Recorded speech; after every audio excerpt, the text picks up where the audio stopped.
Aujourd'hui, je vais vous raconter une histoire qui a agité la cour de France. On ne sait pas si elle est vraie ou non, mais des rumeurs circulaient selon lesquelles la princesse aurait accouché de son père. Dans ce cas, c'est le roi de France Louis XV qui joue le rôle du père monstrueux. Et dans le rôle de la fille mal aimée, la princesse Adélaïde. En fait, les Bourbons étaient de tels personnages que l'on pouvait s'attendre à tout de leur part. Ainsi, Louis XV est monté sur le trône, alors qu'il était encore enfant, il a été élevé par différentes personnes, et le régent qui gouvernait en son nom, était un homme qui n'aimait pas les Français en raison de ses débauches. Il était notamment soupçonné d'avoir eu une relation incestueuse avec sa propre fille. Plus tard, la reine Marie-Antoinette fut officiellement accusée d'avoir abusé de son propre fils. Soit le peuple français était très particulier et avait tendance à avoir des fantasmes malsains, soit la cour se comportait de telle manière que l'on pouvait s'attendre à ce qu'elle commette littéralement n'importe quelle abomination. Prenons maintenant notre cas. Louis s'est marié à l'âge de 15 ans et sa femme, pour un certain nombre de raisons, était considérablement plus âgée. Marie Leszczyńska avait déjà 22 ans. Ludovic s'est lancé avec enthousiasme dans la vie de famille et Marie a commencé à accoucher comme une mitrailleuse. Mais ces accouchements fréquents nuisent grandement à sa santé. Sur les conseils des médecins, elle cesse ses relations avec le roi, c'est une question de vie ou de mort. Jusqu'en 1737, Louis n'a jamais songé à la tromper. Il aimait sa femme. Mais à la suite de cette situation, il s'est soudain senti offensé et s'est tourné vers d'autres femmes.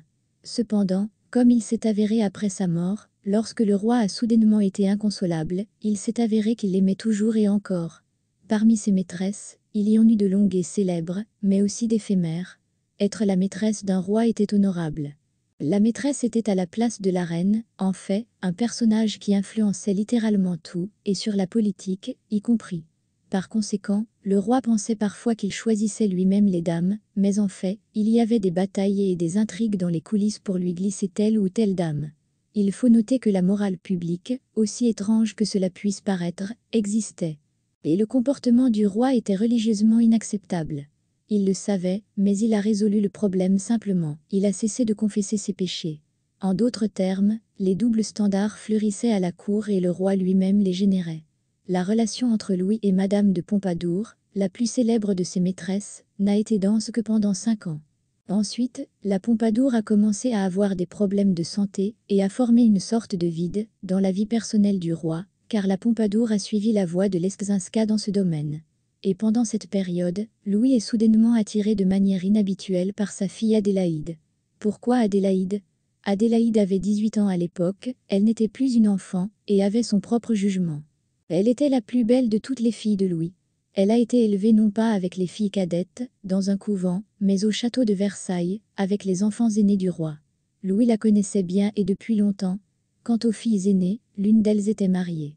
L'une est morte presque en bas âge, et l'autre est morte en 1752. Le roi l'aimait aussi beaucoup, mais cette fille a toujours condamné strictement ses courses avec les maîtresses, de sorte que, apparemment, pour les observateurs extérieurs, elle était au-dessus de tout soupçon.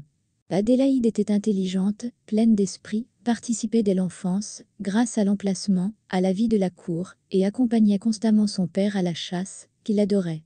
D'une manière générale, elle était polyvalente et athlétique, elle était excellente en selle.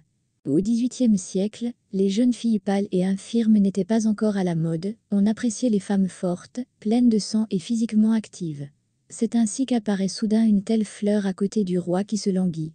Ils sont étonnamment proches l'un de l'autre, ils passent leur temps ensemble et s'intéressent l'un à l'autre. Leur relation se renforce après la mort de la Pompadour et dure, jusqu'à l'apparition de Madame du Barry. Pendant de nombreuses années, presque 20 ans, Adélaïde est vraiment la personne la plus proche de Louis. En effet, les chemins de sa femme Ludovic se sont séparés, une maîtresse constante est tombée, une autre ne s'est pas encore rencontrée, la fille aînée a eu sa propre famille, une autre, il l'a condamnée, bien qu'elle l'ait aimée, mais elle est ensuite morte en général, les filles plus jeunes ont d'abord été petites, puis moins proches, c'est ici en tout cas qu'Adélaïde se révèle. Le roi devait avoir un simple attachement humain. L'autre question est de savoir jusqu'où il est allé dans cette affection. Ainsi, lorsqu'Adélaïde apparut, comme une étoile à l'horizon de son père, les gens qui avaient condamné le roi pour lubricité y virent également de la lubricité. On dit qu'Adélaïde a porté un enfant de Louis, et même l'enfant lui-même, est connu de vue et de nom, Louis-Marie-Jacques Amalric, comte de Narbonne-Lara. Ce que nous avons ici, des faits pour, et des faits contre cette version. Les faits en faveur de la paternité de Louis. 1. Ludovic s'appelait Ludovic, tout comme le roi. Il s'agit peut-être d'une coïncidence ou d'un indice. 2. Il avait la même apparence que le roi. 3. Sa carrière militaire a d'abord progressé très rapidement, mais comme il l'a prouvé plus tard en servant Napoléon, à juste titre, ce point est donc discutable. 4. Son père officiel, 8 ans avant sa naissance, a été estropié pendant la guerre de telle sorte qu'il ne pouvait pas avoir d'enfant. 5. Sa mère était jeune et belle, et se trouvait à la cour de la fille mariée de Louis. Demoiselle d'honneur. Fait en faveur de la maternité d'Adélaïde. Il n'y en a pas, en tant que telle. Il y a des spéculations et des nuances. 1. Le couple de Narbonne-Lara a eu un fils aîné, né lui aussi miraculeusement à la suite de l'infirmité du père officiel en 1749, mais les rumeurs n'ont pas circulé à son sujet. En effet, le roi était considéré comme son père, mais Adélaïde ne l'était pas, en tant que mère. Le jeune âge d'Adélaïde ne pouvait cependant pas être un obstacle, Françoise avait 2 ans de moins qu'elle. 2. Plus tard, Adélaïde a rapproché François d'elle et l'a distingué des autres courtisans. 3. Françoise avait un comportement étrange avec la princesse. Elle n'hésitait pas à dire ce qu'elle voulait. C'était, en règle générale, par une telle chaîne. D'abord, Louis, qui est officiellement le fils de Françoise, fait quelque chose. Par exemple, il joue trop. Et il dit à Françoise qu'il a besoin d'argent. François va voir Adélaïde, fait une crise, et elle lui donne l'argent. Elle lui donne ce dont il a besoin. Toujours. Du coup, le gars vit bien, et ne se prive de rien. D'un côté, nous voyons une sorte de gratitude et de sentiment maternel de la part d'Adélaïde, mais d'un autre côté, qui sait ce qui s'est passé, peut être que c'est différent. Ou peut être, aidait-elle son frère. Après tout, si le père de Louis le Jeune était son père, pourquoi ne s'occuperait-elle pas de son frère? Une autre chose est que son père a eu beaucoup de bâtards, selon les rumeurs. Un autre a grandi dans la même famille que Louis, il s'appelait Philippe, et il a grandi dans des conditions communes. Spartiate, couvrir tout le monde d'argent, le trésor ne suffit pas. En général, tout cela est suspect. Fait défavorable à la participation de la famille royale à la naissance de Louis. 1. Françoise était jeune et belle et se trouvait, au moment de la naissance de son fils, à la cour de la fille mariée de Louis. L'Italie.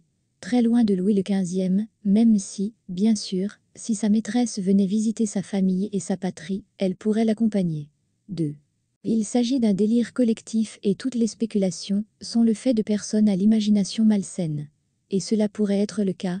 D'une manière ou d'une autre, les contemporains ne connaissaient pas la vérité, mais souhaitaient vivement la connaître. Nous ne connaissons pas la vérité, et je vous ai décrit toute la situation qui l'accompagne.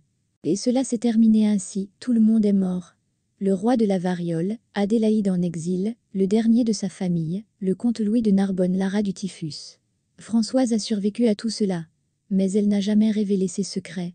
Merci d'avoir regardé ce film.